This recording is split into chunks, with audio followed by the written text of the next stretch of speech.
One, two, three, and we are live. All right, ladies and gentlemen. Welcome to another day called life. I'm probably not going to do those intros at some point, but I just feel like doing them right now just because. Just, do what everyone else does. Get with the vibes and the flows of the motion as we do this shit. So, we have a lovely episode today. We're going to be talking about racism, and all the wonderful topics that are involved with such a thing. So, something I just want to, that was just on my mind lately, something that was brought to my own attention here, Emil. You saw those YouTube videos I linked to you in the Discord, right? Yeah. Okay, let me read off these titles for you. The Incel to White Supremacist Pipeline. The Incel to Alt-Right Pipeline. The White Supremacist to Child Pred Pipeline. The Incel to White Supremacist Pipeline. Like, holy fucking shit, man. With all these crisscrossing of pipelines, somebody better call a motherfucking plumber. We need Mario up in this bitch. Wahoo! You know what I mean, Emil? What the fuck? What are these connections they're making? Like, this is some fucked up, wacky, fun house of horrors, bro. Like, what kind of house are you living in where all these pipelines are connected? I'm not seeing it. I feel like this is like crazy. This is kind of like bullshit, right? And to which the next video I have, notice the pattern. And I don't know. I think I do notice the pattern. And I'm not gonna hate him, obviously, because that's not what I'm here to do. All right? Because I think it's actually natural people to be racist, but we'll discuss that. I just want you to know how you can see the common through line of how these guys, Young Don, Antonio, talks. They're trying to like kind of deface white people as a whole. You see what I'm saying? Okay.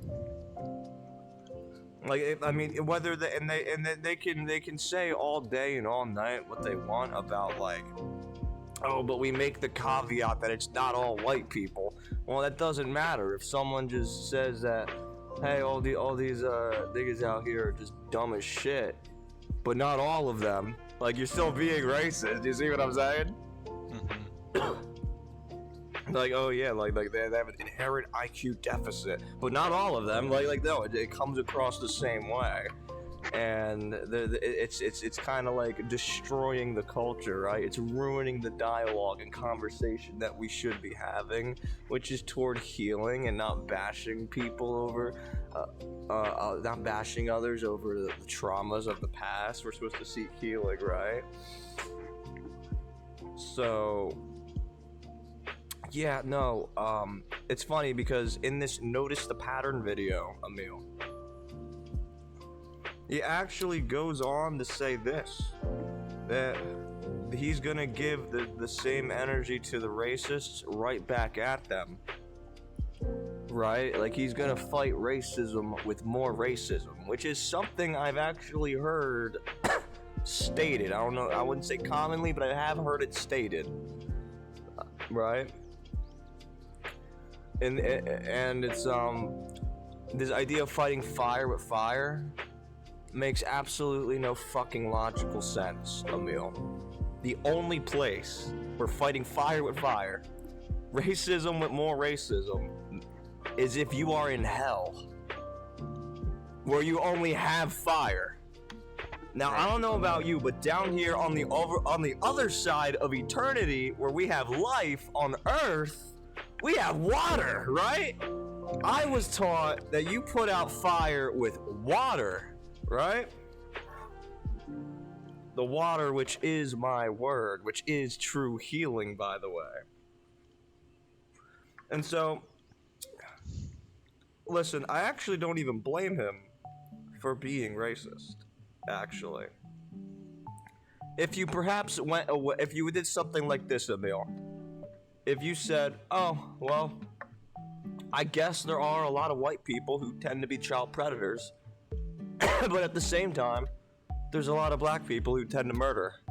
And so instead of just saying that and instead of bashing that community over the head for that one sin, that one flaw, we could just simply recognize it as this. Oh, they have a proclivity to a particular action that is undesirable.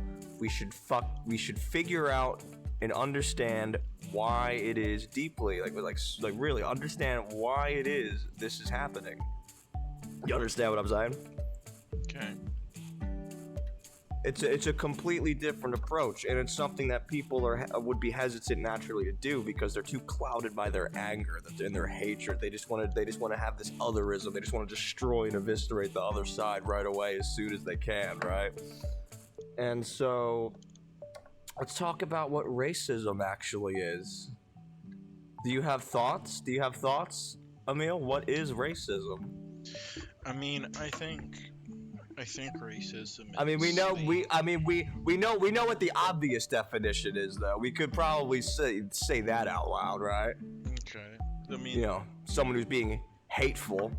But I think at that point we have a different word. I would just say they're a bigot. I would call them a bigot instead of a racist. Maybe we could. I think racism is can also be subtle things like. It can be an irrational fear. Like it can be just a bias. Like when you think when you read a book by its cover, like when you just look at somebody and you kind of start assuming things about them. Like you can find racism there too. And even the way you speak to somebody, even if it's can be polite, can also be racist. Yeah, they're big on microaggressions. Some people. It's irrational fear mostly, and then can be some of those other things.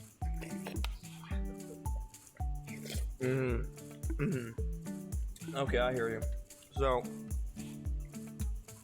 I noticed that at one point you were talking about this idea of bias. Yeah. And I think bias can often be perceived in conversation as being a microaggression, right? Okay. But that's the wrong way to look at it, because it should just simply be viewed as people just have preferences. To put it in biblical terms, these are the Gentiles of the world, the people who just prefer their own kind, of which race is both. It is a sociogenetic construct, right? It's a little bit of both. It's a little bit of genetics and it's a little bit of what we say it is, as far as determines what goes into making a race, right?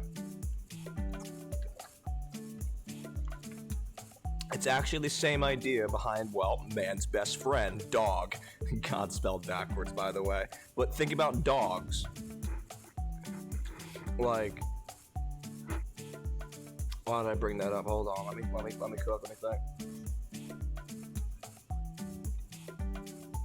Okay. I mean, you can see how we make dog breeds, right? We will literally make these breeds, right? So that's the social aspect, but then there's the genetic aspect of in order to keep the breed what it is, it does need to stay within its line, right? In order to keep that breed alive. You see what I'm saying? Okay. So we can see how the concept of race is exactly how it is with dogs as it is humans, in that it's both a social construct and a genetic reality. You see what I'm saying? And that's a big disconnect where people have with this left and right dichotomy, So it's good to just concede both sides, give concessions to both sides, and recognize the truth, which is always a lot more gray than it is black and white. Our skin isn't even black and white, not even literally, right? It's all shades of wheat. As a nice little comment I saw once said, I thought that was beautifully stated. We're all shades of wheat, Emil, you know that?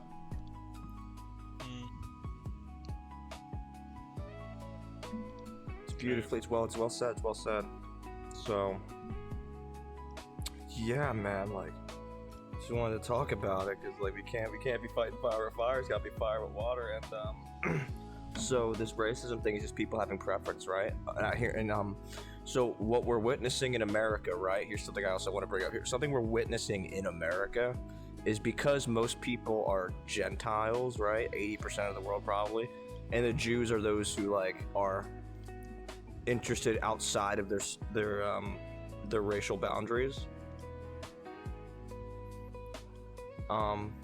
What we're seeing is that the ones with the microphone, we have this impression that the people with the microphone are the ones who are making the loudest, right? And they're in the minority, right? Okay. But that's completely wrong. It's actually the majority that has the microphone, and the majority that has the microphone are racists, whether you're white, black, Arab, Asian, whatever, right? Because everyone at the end of the day, most people are going to be pushing their cultural values and ideas, right? So what you have is a power struggle for a culture, like each individual's culture struggling for spotlight, and it's just unhealthy. So what does this mean? This means just like people, cultures need safe spaces to thrive, to be their fully realized and actualized identities, right? It's the purpose behind nation states. So you would have to imagine a scenario where we have some sort of modern day exodus, where we wouldn't force people, we would have them acknowledge get them to know their identities and understand where, if they truly want to be here or not, right? To where basically a lot of people would have to emigrate out of this country and go back to their homeland, right? And perhaps even on the flip side, we would have the Jews come to America. And what makes this culture Jewish is the fact that it is a multicultural nation, right? We had a lot of mixing, and a majority of that mixing occurs in what is traditionally perceived as black culture, which has been very gatekeepy.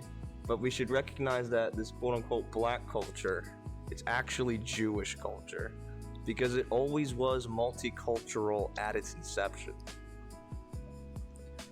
The way they speak came from Southern English, of which Southern English was already perceived as not white. It was already perceived as deviating far enough culturally, like their whole dynamic was like their way of life was deviating far enough such that they even didn't consider them white, even though they were English. You see what I'm saying? Okay. So we need to recognize that American culture over time has shifted from what was traditionally essentially English culture, from like, you know, the country England. What was traditionally English culture has now slowly transitioned into a multicultural dynamic, as it always has been. Even if that dynamic started off really poorly with slavery, right?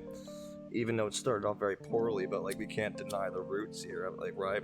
You can't, like, as if you deny the roots of the trauma, how could you ever start the healing, right? And looking at that healing is in recognizing that, well, at the end of the day, what doesn't kill you makes you stronger. And in that cultural exchange over time, at the end of the day, we've created a multicultural project where we have the American culture as we know it, right? Which really, it's Jewish. Jewish. It is a Jewish culture. New Jerusalem, that is America. So, I mean, essentially the Southern folk were viewed as like niggas, basically, you know what I mean? Like, that's how they would see them. So, it's no different. Like, those were essentially the Jewish white people, right? People love hating each other. It always happens. They love hating themselves too. And so yeah, no, that's the way you solve American politics and all of its problems. Also worldwide politics for that matter. But another thing we can say real quick, just so we don't get any accusations of racism. If you liked American culture, but like you're a Gentile, right? Like you're a quote unquote racist, like you can still live here.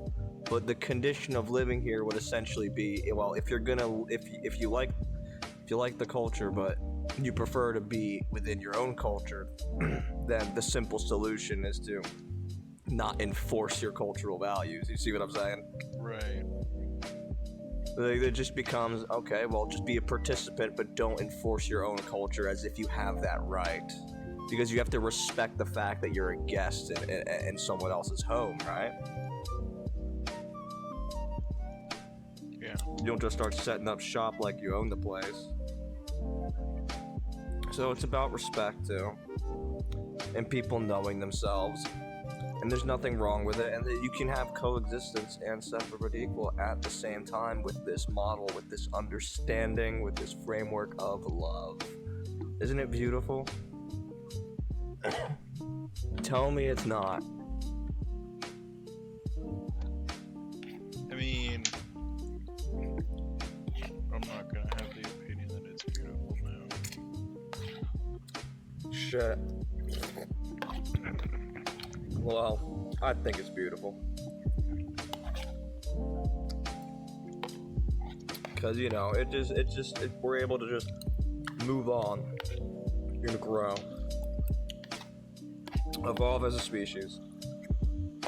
This chicken noodle soup is slamming right now, by the way.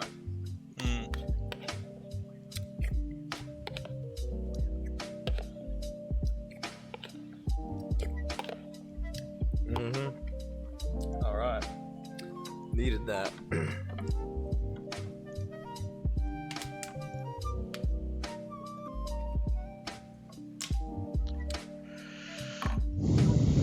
Yeah, so I think that kind of sums up my thoughts. Did you have any thoughts on anything that was said and everything that was said?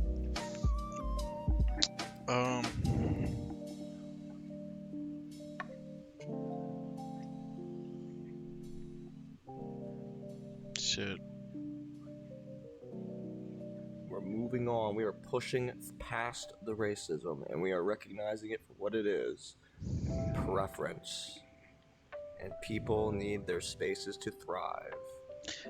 Because you know, the reason for these cultures existing is so that they could like truly hone in and perfect the craft that the culture decides to collectively focus in on. Especially when we move into a future where essentially it's just gonna be, you'd have to imagine that it might even look like that nations form around our hobbies. Which would be kind of interesting. I mean, at some point, there's certain people that are just that they'll never adapt, and to force them to is now just controlling their mind, and that's a dictatorship. And the last episode, I think I had a problem with that. Gaslighting. That's so gaslighting. The last episode, not the last episode. We never even talked about that. That shit isn't even released yet. Oh. They don't know that. They don't know that. You'll find out. Yeah. Well, time traveler. You're being a time traveler right now. Well, it's my like trying to force people to adapt to accepting everybody. Is at some point it's mind control. And like they don't have to though. Like you'd have to do that. They don't have. You think that would? No, I don't think so. No, I'm saying that that's what you would have to brainwash them to get them to accept it at some point, and you're just not going to change that. So moving them somewhere else. It's not brainwashing. I am in the middle of agreeing with moving them somewhere else, and you're going to argue with me anyway. Well, I'm just hung up on you're the brainwashing. You're in the middle terminology. of agreeing with me. I'm in the middle of agreeing with you. I am hung up on the brainwashing. Okay, continue that. Okay. Glaze me. When I say brainwashing, like I'm saying what you would have to do, because you're not changing these people. There are certain people that are just not comfortable around. Yeah. I'm just acknowledging the reality of the situation and acting accordingly. I'm working around it, right? Yeah, and I'm telling you that I'm giving a I reason see. at some point. Like those, like you're not gonna get rid of the subtle things. This like the subtle things, the irrational fear. You're not gonna get rid of those. Like that you'd have to actually brainwash people to achieve that, and that's like dictatorship stuff. Well, you could get rid of the irrational fear, and it's not even irrational fear because the hatred is based on pattern recognition that they see, which is valid. But once you get rid of the patterns, the hatred goes away, the fear goes away. But and maybe that does just actually eliminate. Maybe that does. Well, no, I still do think they still because there still is the real reality. I still understand how this world works. You still need nations and their cultures and everything, etc. Everything that I said, but there will be a recognized understanding instead. Like there wouldn't be. You know what I mean? Like the peanut analogy. Right. The peanut allergies. I'm gonna have to just keep trying to find different words, and I'm not gonna do that. So sure. Sure. Okay. But I'm just trying to say, like, we're trying to, like, not necessarily eliminate racism, right? You're trying to transform it. So, like the core of what it is, which is just preference, would stay, but the irrationality and the hatred part, that's the part that you would, like, get rid of and transform into something else. You see what I'm saying?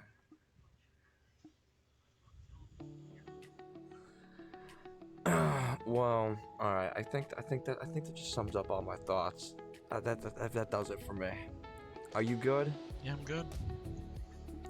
Awesome. Peace out, everybody.